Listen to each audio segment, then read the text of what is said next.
Faculty of university of Sargodha और आज के मेरे चीफ गेस्ट्स, मेरे बेटियां और बेटे, अस्सलाम वालेकुम। अल्लाह ताला का बड़ा शुक्र है और उसके बाद आप सबका शुक्रिया कि आपने मुझे इतना प्यार दिया, इतनी वार्मथ दी, इतनी अफेक्शन दी, मुझे इससे वेलकम किया। सरगोदा यूनिवर्सिटी का ये विज़िट मुझे कभी नहीं भूलेगा। अच्छा ये बताओ, यूनिवर्सिटी ऑफ सरगोदा के बच्चे कहाँ बैठे हैं?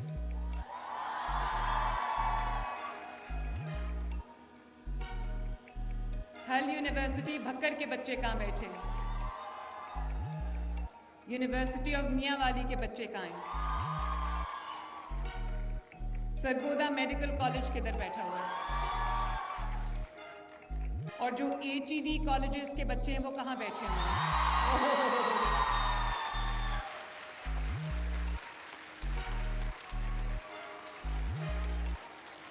Very nice.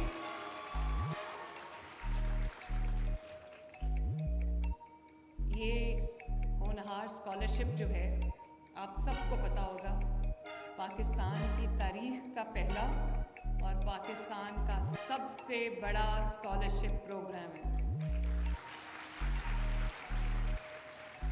और आज आप लोग जो यहाँ बैठे हो, होनहार बेटियाँ, होनहार बेटे,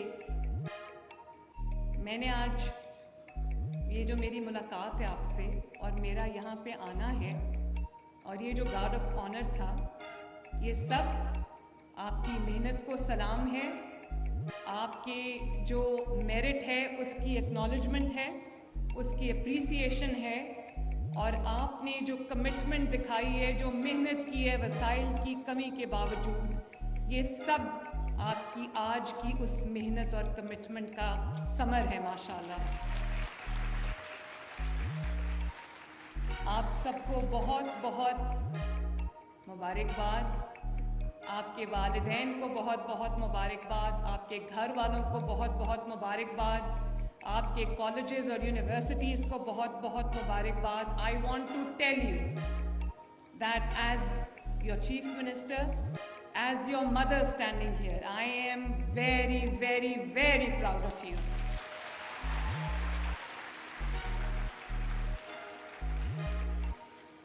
आपने देखा होगा, ये मेरी रिकमेंडेशन पे, मेरी डायरेक्शन पे, इसको तो बंद करो भाई, उधर ले जाओ प्लीज इसको। मेरी डायरेक्शन पे ये गार्ड ऑफ ऑनर आपको दिया है, और ये जब गार्ड ऑफ ऑनर आपको मिलता है तो ऑनेस्टली मेरे रोंगटे खड़े हो जाते हैं। इट इज़ हेयर रेजिंग, क्योंकि मैं समझती हूँ कि इस मेहनत को, इस कमिटमेंट को, वो जो मुश्किलात का सफ़र आपने काटा है और यहाँ तक पहुँचे हो, जितनी भी मेरी थोड़ी बहुत अभी स्टूडेंट से बातचीत हुई है, आपके लिए यहाँ तक पहुँचने का सफ़र आसान नहीं था। तो ये गार्ड ऑफ ऑनर जो है, वो जो बार बार आपको सलामी दे रहे थे और सलाम कर रहे थे, वो मुझे नहीं कर रहे थे, वो आपको ये सलाम कर रहे थे।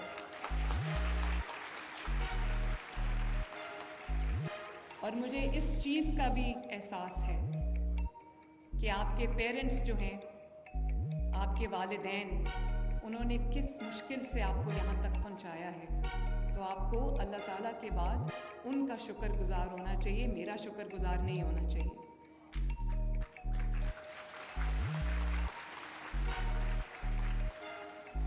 और बार बार कह रहे थे thank you chief minister, thank you.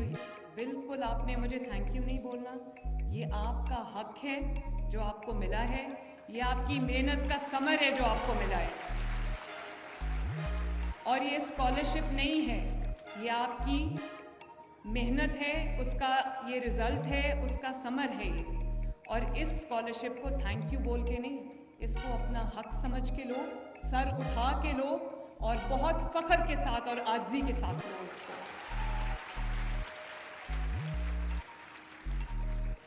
घर जाके याद से अपने वालिदैन को मेरी तरफ से मुबारकबाद देना। और मैं आपकी तरफ से और अपनी तरफ से राना सिकंदर जो हमारे एजुकेशन मिनिस्टर हैं, जितनी मेहनत से उन्होंने इस प्रोग्राम को नर्चर किया है, और डॉक्टर फ़ारूक जो हैं हमारे हायर एजुकेशन के जो सेक्रेटरी हैं, उनको भी मैं शुक्रिया अदा करना चाहती हूँ कि आपने बड़ी मेहनत से इस प्रोग्राम को आगे बढ़ाया है। आप जानते हो कि 30,000 बच्चों को अक्रॉस पंजाब तमाम डिस्ट्रिक्ट्स के अंदर, चाहे वो मियांवाली हो, भक्कर हो, सरगोदा हो, सबको किसी डिस्क्रिमिनेशन के बगैर, किसी प्रेजुडिस के बगैर, किसी प्रेफरेंस के बगैर ये स्कॉलरशिप मिला है। 30,000 बच्चों को मिला है। लेकिन मैंने कल वीडियोस देखी जो मुझे यहाँ पर, जब आपके जो एजुकेशन मिनिस्टर हैं वो यहाँ पर आए तैयारियाँ देखने के लिए, तो मुझे बच्चों की जिनको ये स्कॉलरशिप नहीं मिला, लेकिन उन्होंने राना सिकंदर को पहचान लिया, उन्होंने रोक लिया। कुछ बच्चियाँ थीं, उन्होंने कहा कि जो अंडर ग्रेड प्रोग्राम जो शुरू कर रहे हैं उनके लिए ये स्कॉलरशिप है, तो जो सेकेंड ईयर में है, जो थर्ड ईयर में है, जो उनको भी स्कॉलरशिप्स जो हैं वो मिलने चाहिए। तो मैं इंशाल्लाह, मेरा वादा रहा कि मैं ऑफिस में जब जाऊंगी, मैं अपनी टीम के साथ बैठूंगी, हम इस प्रपोज़ल पे भी काम करेंगे कि जो बच्चे सेकेंड ईयर में हैं, थर्ड ईयर में हैं, उनको भी, जो डिज़र्विंग है, उनको भी ये स्कॉलरशिप्स मिलेंगी। और अब जबकि ये 30,000 स्कॉलरशिप्स मिले हैं और मैं स्टोरीज सुन रही हूँ, बच्चों को देख रही हूँ, तो मुझे लगता है कि ये 30,000, हालांकि ये 72 बिलियन का प्रोग्राम है, लेकिन मेरी कोशिश होगी कि अगले साल इसको 30,000 से हम 50,000 पे लेके जाएं। ये आपका पैसा है, आपकी अमानत है, आप ही पे लगना चाहिए, है ना? आवाज़ आ गई है मुझे। और ये भी बहुत खुशी की बात है, मैं आज अल्लाह ताला के सामने और आप सब के सामने सुरखरू हूँ कि मैं हल्फन ये बात कह सकती हूँ कि एक भी scholarship out of those 30,000 scholarships, एक भी स्कॉलरशिप मेरिट की खिलाफ वर्जी करके किसी की सिफारिश पे नहीं दिया गया।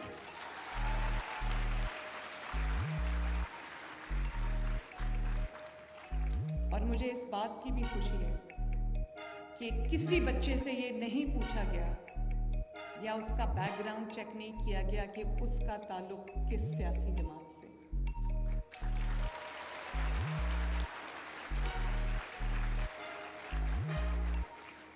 मेरे लिए मेरे तमाम बेटे और बेटियां बराबर हैं, पंजाब के तमाम बेटे बेटियां मेरे लिए बराबर हैं, और मैं ये डिस्क्रिमिनेशन नहीं करना चाहती। समझाऊंगी ज़रूर आपको कि ये रास्ता आपको कहाँ लेके जा रहा है और आपको किस रास्ते पे चलना चाहिए, क्योंकि मेरे 3 बच्चे हैं। सबसे बड़ी बेटी है, फिर जुनेद को आप सब जानते हो, जुनेद है वो बड़ा पॉपुलर है सब में, उसकी बातें हर जगह से मैं सुनती हूँ। फिर छोटी बेटी है, वो अभी पढ़ रही है, बाकी 2 ने पढ़ लिया। तो मैं आप सबको एक चीफ मिनिस्टर के तौर पे नहीं देखती, मैं आप सबको एक माँ के तौर पे देखती हूँ,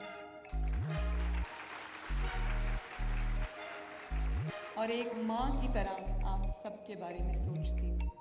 और जो हमारा मुल्क है, जो हमारी धरती है, वो भी हमारी माँ है। तो जो माँ है वो बच्चों में तफरीक नहीं कर सकती।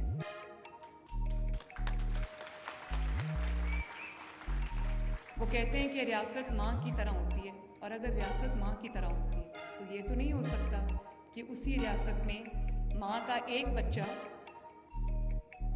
उसके पास पैसे की फरावानी है, उसके पास रिसोर्सेज हैं, तो माँ का एक बच्चा तो आला तालीम हासिल कर रहे हैं और अच्छी अच्छी यूनिवर्सिटीज़ और कॉलेजेस तक उसकी रसाई हो, और जो माँ का दूसरा बच्चा है वो वसाइल की कमी की वजह से अगर तालीम से महरूम रह जाए, तो रियासत के लिए ये बहुत ही फ़िक्र की बात, बहुत फ़िक्र अंगेज़ बात है। मेरी चीफ मिनिस्टरशिप में पंजाब में कोई बच्चा जो अहल भी हो, जो लायक भी हो, जो मेहनती भी हो, जो मेरिट पे भी हो और अगर उसको सिर्फ इस बिना पे किसी कॉलेज या यूनिवर्सिटी में जहाँ वो जाना चाहता है उसको दाखिला ना मिले कि उसके वालिदैन के पास वसाइल नहीं हैं, उन्होंने अपना किचन चलाना होता है। अभी एक बच्ची ने मुझे कहा कि मेरे लिए इतनी, जिसको मैं स्कॉलरशिप दे रही थी, उसने कहा मेरे लिए इतनी बड़ी हेल्प है क्योंकि मेरे और भी बहन भाई हैं, तो मेरे वालिदैन जो हैं वो तमाम बच्चों की पढ़ाई का ख़र्चा पूरा नहीं कर सकते।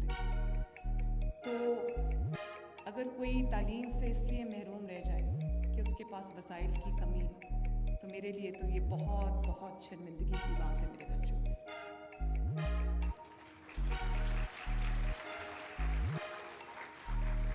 और 68 डिसिप्लिन्स में बच्चों को ये स्कॉलरशिप्स हम दे रहे हैं।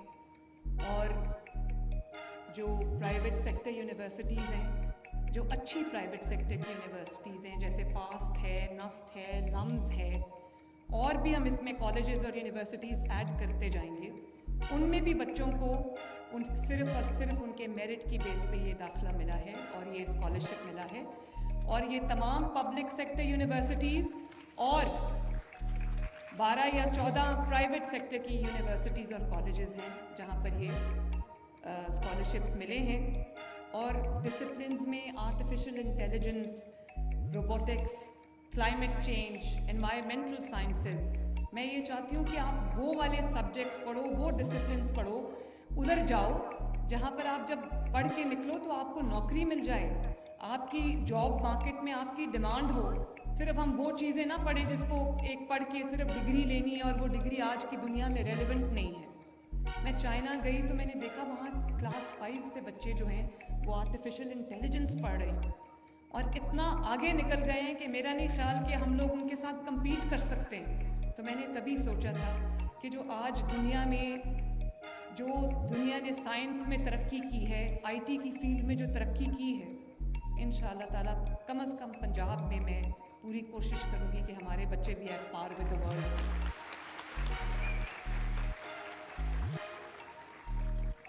और सिर्फ ये स्कॉलरशिप प्रोग्राम नहीं है, ये वो अमीर और गरीब की तफरीक है जिसको इस स्कॉलरशिप ने ख़त्म कर दिया। वो कहते हैं कि जो एजुकेशन है, it is the biggest social equaliser.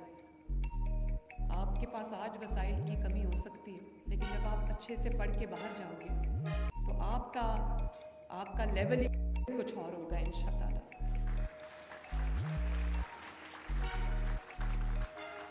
और अब चूंकि मेरा आपको पता है ये मंथ ऑफ जनवरी जो है, इसको मैंने पूरा पंजाब के स्टूडेंट्स के लिए डेडिकेट किया है। मैं आजकल दफ्तर नहीं जा पा रही, उसकी वजह ये है कि मैंने सोचा कि सिर्फ इस तरह के कॉलेज या यूनिवर्सिटी आपको चेक पकड़ा दे तो ये तो मैंने फॉर्मेलिटी तो पूरी नहीं करनी ना। मैंने आपसे बात करनी है, मैंने आपकी बात सुननी है, आपके मसाइल सुनने हैं, उनको अपने थॉट प्रोसेस में लेके आना है ताकि उन मसाइल का मैं आपके लिए हल ढूंढ सकूं। अभी कोई बच्चा कह रहा था हमारे यूनिवर्सिटी में ऑडिटोरियम नहीं है, कोई कह रहा था वो फलां चीज़ नहीं है।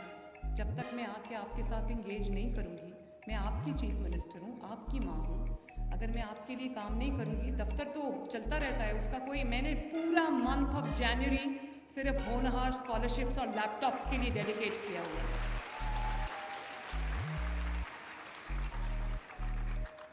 और अभी एक बच्ची पूछ रही थी कि मैडम हमें लैपटॉप मिलेंगे, तो आपको ये जान के खुशी होगी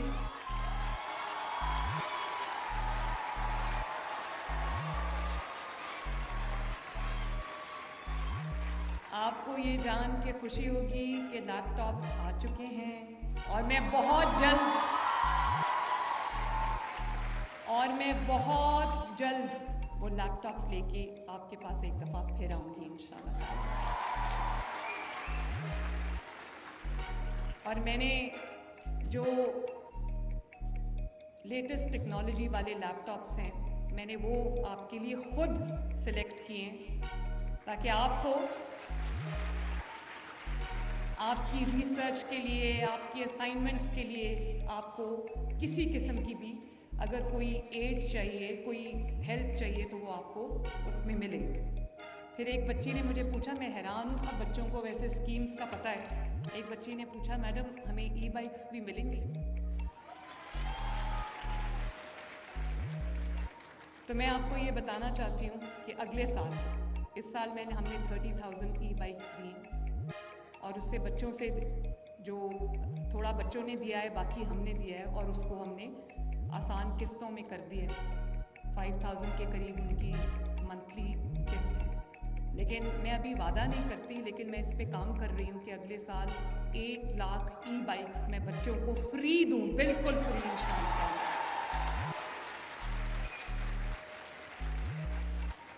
मैं आपका बोझ बांटना चाहती हूँ, मैं आपके माँ बाप का भी बोझ बांटना चाहती हूँ और मैं चाहती हूँ कि आपको ये फ़र्क महसूस हो कि वज़ीर आला की कुर्सी पे वज़ीर आला मरियम नवाज़ नहीं बैठी हुई, हमारी माँ बैठी हुई।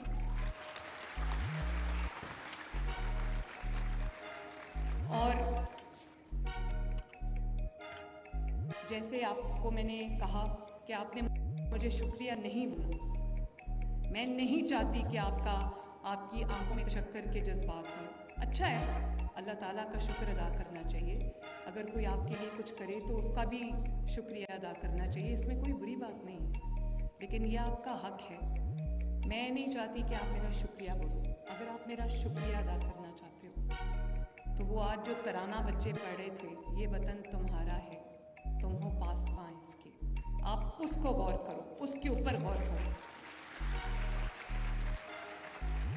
उसके एक एक लिरिक पे, एक एक लफ्ज़ पे गौर करो। और ये मेहदी हसन साहब ने बहुत अच्छी ये तराना जो है उन्होंने पढ़ा है और मैं जब भी, मेरा गाइडिंग प्रिंसिपल है ये तराना, ये जो आपको एहसास, ये ज़िम्मेदारी बतौर पाकिस्तानी जो ये आपको दिलाता है, वो उसको जो है वो बहुत गहराई में जाके उस पे गौर करने की ज़रूरत है।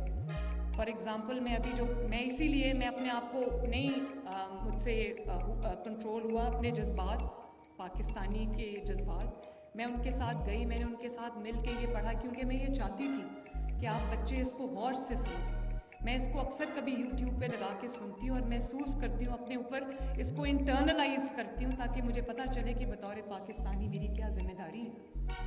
और वो ये कहता है, ये ज़मीन मुक़द्दस है, माँ के प्यार की सूरत। किसकी सूरत? इस ज़मीन में तुम सब हो, बरगोबार की सूरत। देखना गवाना ना, दौलते यकीन लोगों। किस चीज़ पे यकीन? इस चीज़ पे यकीन कि ये मुल्क हमारा है, हम इसके पासबान हैं और हम इसके लिए काम करेंगे, हम इससे वफा करेंगे तो ये मुल्क आगे बढ़ेगा, वरना खुदा न खास्ता ये जो तरक्की करती हुई दुनिया है इसमें हम बहुत अल्लाह ना करे पीछे रह जाएंगे। हम अपने मुल्क को, we can not let it down. देखना गवाना ना, दौलते यकीन लोगो, ये वतन अमानत है और तुम अमीर लोगो।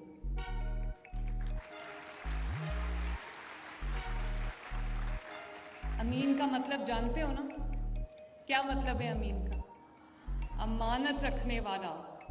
तो कितनी बड़ी जिम्मेदारी है हमारे कंधों पर कि ये वतन अमानत है और हम उसके अमानतदार हैं, हम उसके अमीन हैं। तो अमीन जो है वो कभी, हमारा दीन भी यही सिखाता है, हर दीन यही सिखाता है कि अमानत में ख़यानत हमने नहीं करनी, और वो भी अपनी मिट्टी की जो माँ जैसी ज़मीन है उसमें ख़यानत हम नहीं कर सकते। तो मैं आपसे ये कहना चाहती हूँ कि मुझे आपसे बदले में सिर्फ ये चाहिए कि हर कोई आज ये अहद करे। पाकिस्तान में 60% जो है वो यूथ है। इसका मतलब है कि मुल्क जो अमानत है वो 60% यूथ है। आपके हाथ में है इस मुल्क की जो बागडोर, और आप ही के हाथ में है। आप में से हर बच्चा अगर महसूस करेगा अपनी ज़िम्मेदारी, जो ज़िम्मेदारी का वज़न है वो उठाएगा, और वो ये ना सोचे कि मैं एक अकेला इंडिविजुअल हूँ, मैं एक अकेला स्टूडेंट हूँ या मैं एक अकेली स्टूडेंट हूँ। एक एक बच्चा जो है वो ईंट है, जो फाउंडेशन है उसकी इस मुल्क की, पाकिस्तान की, इस मिट्टी की जिसके ऊपर ये मुल्क खड़ा है। तो मैं ये चाहती हूँ कि आप लोग अपनी ज़िम्मेदारी को पहचानो, और कुछ भी हो जाए, मैं आज आपसे ये वादा लेके जाऊँगी, कुछ भी हो जाए आप इस मुल्क के ख़िलाफ़ नहीं जाओगे।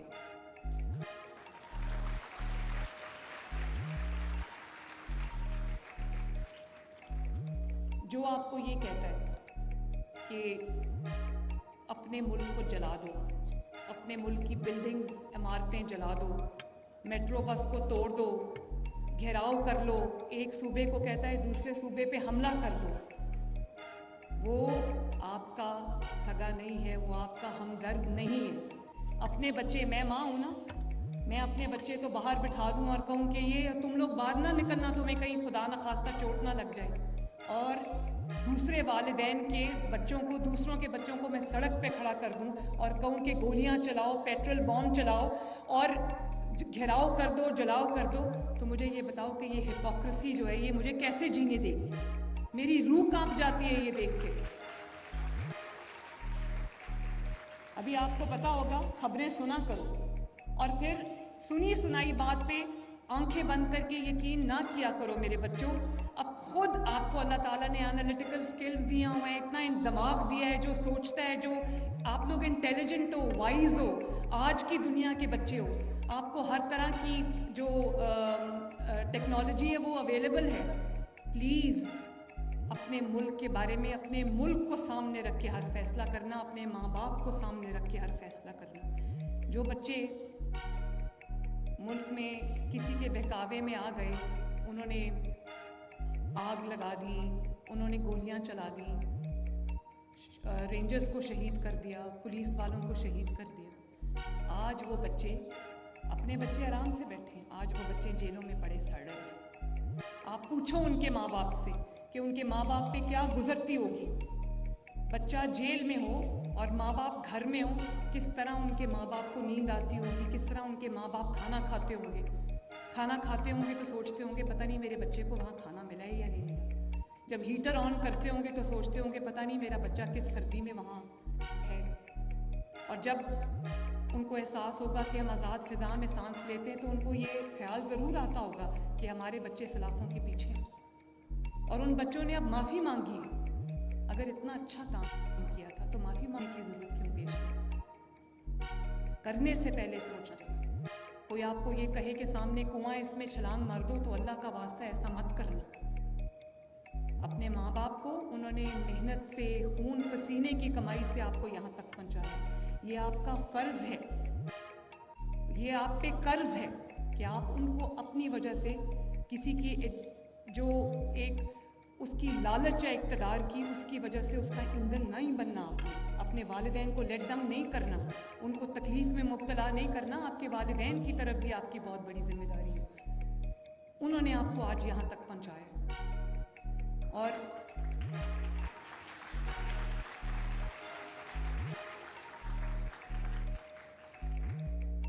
हसान नियाज़ी पीटीआई का एक लॉयर भी है और पीटीआई के जो चेयरमैन हैं उनका शायद भांजा भी है, और उसके वालिद का नाम है हफीज़ुल्लाह नियाज़ी। हफीज़ुल्लाह नियाज़ी साहब के दिल पे और उस जो हसान नियाज़ी उसकी माँ के दिल पे आज क्या गुजरती होगी। लेकिन आप ये देखो कि फ़ौजी वर्दी को उसने एक डंडे पे टांग के उसकी इतनी तज़हीक की कि वो डंडे पे टांग के पूरी दुनिया को उसने तमाशा दिखाया।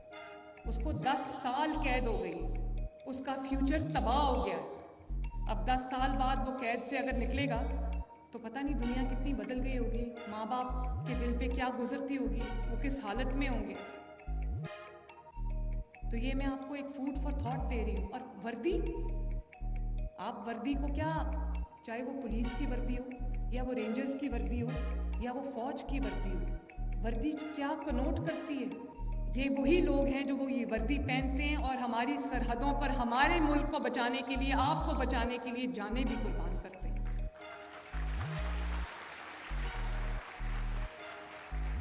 और ये जो अभी केपीके से लास्ट अटैक हुआ था पंजाब के ऊपर, तो मैं पंजाब पुलिस के जो जवान ऑफिसर ज़ख्मी हुए थे, मैं उनके पास जब गई, पिंडी में वो दाखिल थे, तो मैं उनके पास गई तो उन्होंने कहा कि गर्दनों में गोलियां लगी हुई थी। कोई ऐसा रेंजर्स का, वो एक ही लाइन में रेंजर्स और पुलिस के ऑफिसर्स और जवान लेटे हुए थे, कोई रेंजर्स और पुलिस का जवान ऐसा नहीं था जिसकी सर की हड्डियां स्कल फ्रैक्चर्स ना हो। मैंने कहा ये कैसे स्कल फ्रैक्चर? उन्होंने कहा डंडे मार मार के, कीलों वाले डंडे मार मार के हमारा सर तोड़ा। पुलिस है, पुलिस के अंदर बहुत सी कमियां हो सकती हैं और हैं, उनको बेहतर करने की मैं कोशिश कर रही हूँ। लेकिन जब खुदा न खास्ता आपके घर पे कोई मुश्किल आती है, कोई प्रॉब्लम होती है, तो हम पुलिस को आवाज़ देते हैं, पुलिस आती है। सारे एक जैसे पुलिस में भी नहीं है। तो पॉइंट ब्लैंक रेंज से पुलिस को और रेंजर्स को गोलियां मारी, 4 रेंजर्स शहीद हो गए, पुलिस वाला शहीद हो गया, और वो एक कोई गरीब आदमी था। भाई दुनिया का कौन सी सियासत है जो ये सिखाती है बच्चों को, ये कहती है कि किसी बच्चे से उसका बाप छीन लो, किसी घर से उसका कमाने वाला छीन लो, सिर्फ इसलिए कि आपका कोई सियासी इख्तलाफ है। आपको सियासी इख्तलाफ करने का हक है, हम जमहूरियत में रहते हैं। मैं आपको कभी नहीं कहूँगी कि आप पॉलिटिकली मुझे सपोर्ट करो। हाँ, ये ज़रूर कहूँगी कि कौन आपके लिए काम कर रहा है, कौन आपकी बर्बादी का सामान कर रहा है, ये सोचना और फैसला करना आपका काम है। ये फैसला मैं आपके ऊपर छोड़ के जाऊँगी आज।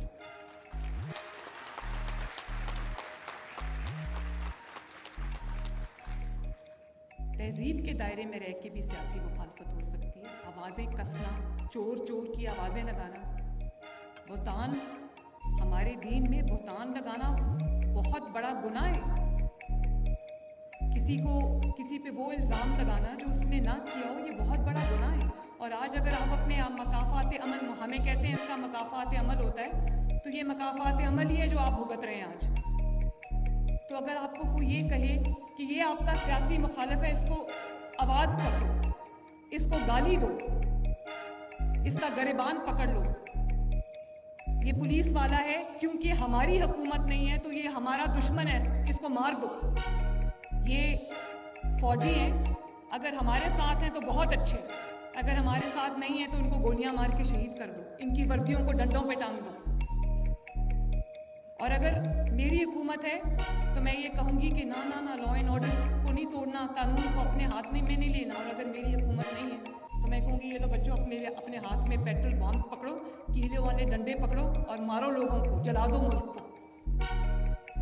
बड़ा अच्छा है सियासी इख्तलाफ करना तहजीब के दायरे में रह के। उसके लिए जनाह हाउस को जलाने की ज़रूरत नहीं है, उसके लिए मेट्रो बस के जंगले तोड़ने की ज़रूरत नहीं है, उसके लिए ग्रीन बेल्ट्स को आग लगाने की ज़रूरत नहीं है, उसके लिए लोगों की इज्जतों पे हमला करने की ज़रूरत नहीं है। और आज कई माँ बाप ये शिकायत करते हैं कि हमारे बच्चों को इस तरह की तालीम दी कि हमारे बच्चे अब हमें ही बातें सुनाते हैं, हमें बुरा भला कहते हैं, हमें जवाब देते हैं। तो बच्चों, मैं आज अगर आपके सामने खड़ी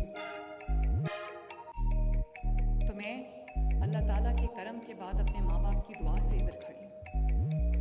मैं अपने घर से जब निकलती हूँ, मुझे जितनी भी देर हो रही है, मैं अपने वालिद को सलाम करके उनसे प्यार लेके निकलती हूँ। और जब मैं घर वापस जाऊँ,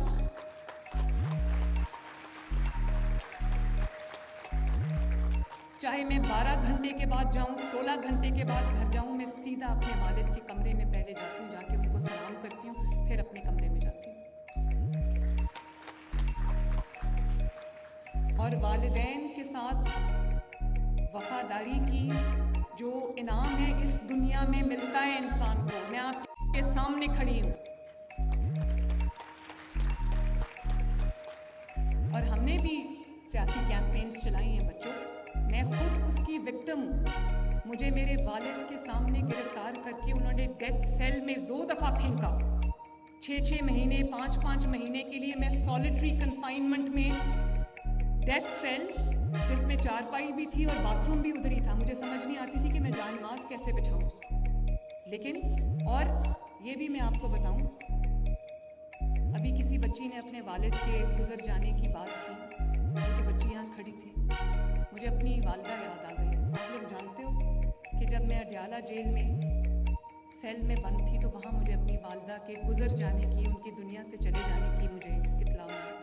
लेकिन मैंने तो किसी को नहीं कहा कि जाओ जाके आग लगा दो, मैंने तो किसी को नहीं कहा कि पुलिस वालों को गोलियां मार दो।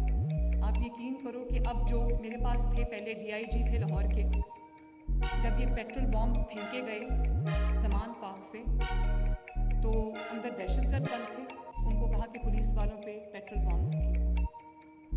अली उसका नाम है, वो DIG था तब लाहौर का। उसकी आंख पे लगा और उसकी आंख हमेशा के लिए ज़ाया हो गई।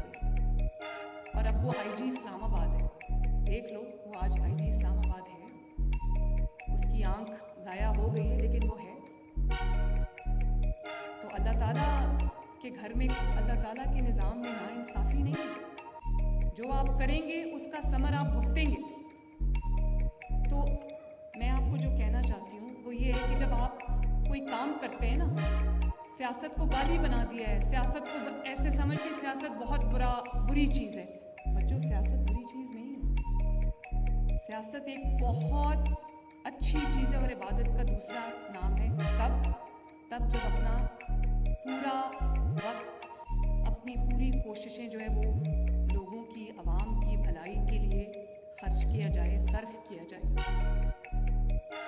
और मैं आपको बताती हूँ, मेरा बहुत चैलेंजिंग टास्क है। कहते हैं कि पंजाब की और पाकिस्तान की पहली खातून वज़ीर आला, तो खातून वज़ीर आला के अपने बहुत बड़े चैलेंजेस हैं। लेकिन आपको पता है सबसे ज़्यादा जो मुझे चीज़ तसल्ली देती है, सुकून देती है, सबसे ग्रैटिफाइंग मेरे लिए क्या है? जब मैं चीफ मिनिस्टर की कुर्सी पे बैठ के अल्लाह ताला के फजल से फैसले करती हूँ तो मेरे सामने ना मेरा कोई सियासी एजेंडा होता है, ना मेरे सामने कोई सियासी कंसिडरेशन होती है। वरना लोग क्या करते हैं? लोग ये करते हैं कि जो आप अपने लोगों को नवाज दो, जो PMLN के लोग हैं उनको नौकरियां दे दो। मैं आज आपके सामने हल्फन एक बात कहना चाहती हूँ, चाहे वो सिविल एडमिनिस्ट्रेशन की अपॉइंटमेंट्स हो, DCs की, कमिश्नर्स की, ACs की अपॉइंटमेंट्स हो, किसी सेक्रेटरी की अपॉइंटमेंट हो, कोई पुलिस की अपॉइंटमेंट हो या कोई भी अपॉइंटमेंट हो, मैंने आज तक 10 महीने हो गए, मैंने एक बंदा भी सफार पे अपॉइंट नहीं किया। और ये बैठे हमारे MNA MPs जो सरगोदा से तशरीफ रखते हैं, मेरे दिल में इनकी बहुत कदर है। इन्होंने बुरे वक्त में हमारा साथ दिया हुआ है।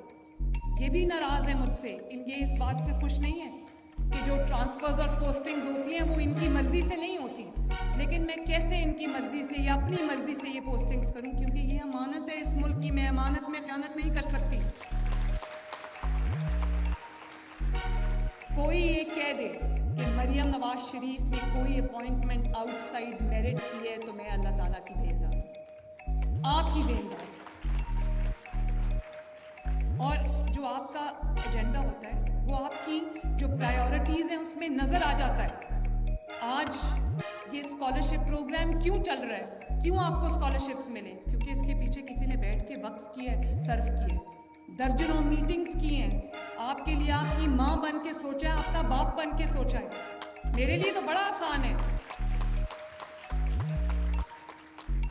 मेरे लिए तो बहुत आसान है बच्चों कि मैं ये कह दूं कि उसका पंखा दो, उसका हीटर बंद कर दो, उसका खाना बंद कर दो।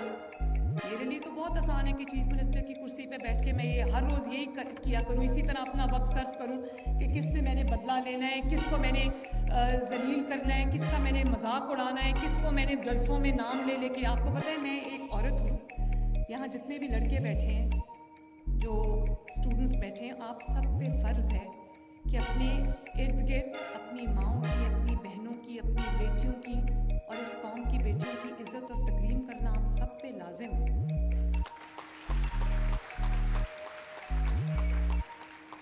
और मैं विक्टिम हूँ, मैं वो बातें नहीं कर रही जो हवा में है, मैं कोई लेक्चर नहीं दे रही, मैं आपको सिर्फ और सिर्फ वो बातें बता रही हूँ जो मेरे साथ गुजरी हैं।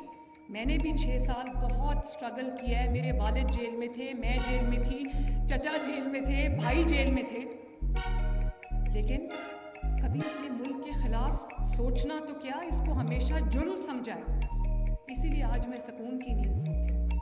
जो दूसरों के बच्चों को जेलों में डाल के और ये तरगीब दे के कि अपने, जब आपकी मर्जी के हालात नहीं है तो घेराव कर लो, जलाओ कर दो, मिटा दो, आग लगा दो, मार दो। मुझे समझ नहीं आती कि उस शख्स को आज नींद कैसे आती हो, जिसने बच्चों के मुस्तकबिल तारीफ की है, जिसने उनको अपनी सियासत के ईंधन में बनाया है, जिसने उसको बच्चों को आग में झोंका है और एक गलत तरफ लगाया है लोगों को। जब भी आपको कोई अपने माँ बाप को सामने रखना और वो करना जो आपको सही लगता है, वो आपके मुल्क के खिलाफ नहीं होना चाहिए। भाई मेरा मेरी हुकूमत नहीं है तो मैं कहूँ ये IMF जो है वो कर्जा ना दे। भाई IMF अगर कर्जा नहीं देगा, ये भी मैं आपको बताना चाहती हूँ। जब हुकूमत मिली तो क्या बात हो रही थी, सोचने की बात है। ये बात हो रही थी कि श्रीलंका की तरह ये मुल्क कब डिफ़ॉल्ट करेगा। दुश्मन नज़रें लगा के बैठे हुए थे कि ये मुल्क कब डिफ़ॉल्ट करेगा। मुल्क ने डिफ़ॉल्ट नहीं किया, अल्लाह ताला के फज़ल व करम से मुल्क ने डिफ़ॉल्ट नहीं किया। और आज क्या खबर आ रही है? आज खबर आ रही है 10 माह के बाद, छोटा सा अरसा है 10 माह। 10 माह के बाद क्या खबर आ रही है कि स्टॉक मार्केट के रिकॉर्ड टूट गए। 1,18,000 को क्रॉस कर गई स्टॉक मार्केट। और रेमिटेंसेस बढ़ गई हैं। जो पाकिस्तानी बाहर से पैसे भेजते हैं वो बढ़ गया है, 35% उसमें इजाफा हुआ है। इंटरेस्ट रेट नीचे आ रहा है। मैं चाइना गई तो मेरे सामने इन्वेस्टर्स बैठे हुए थे, बेचैन थे पाकिस्तान में आके इन्वेस्ट करने को। दुनिया देख रही है, हेड ऑफ द स्टेट्स जो हैं वो आपके मुल्क में आ रहे हैं, दोबारा से मुल्क के लिए तरक्की के रास्ते खुले। तो हमारा पहला जो फर्ज है वो अपने मुल्क की तरफ। और अगर आज मैं ये सोचना शुरू कर दूं कि मैं किसी का हीटर कैसे बंद करूं, किसी का AC कैसे बंद करूं, किसी का पंखा कैसे उतार दूं, तो स्कॉलरशिप्स आपको कौन देगा फिर?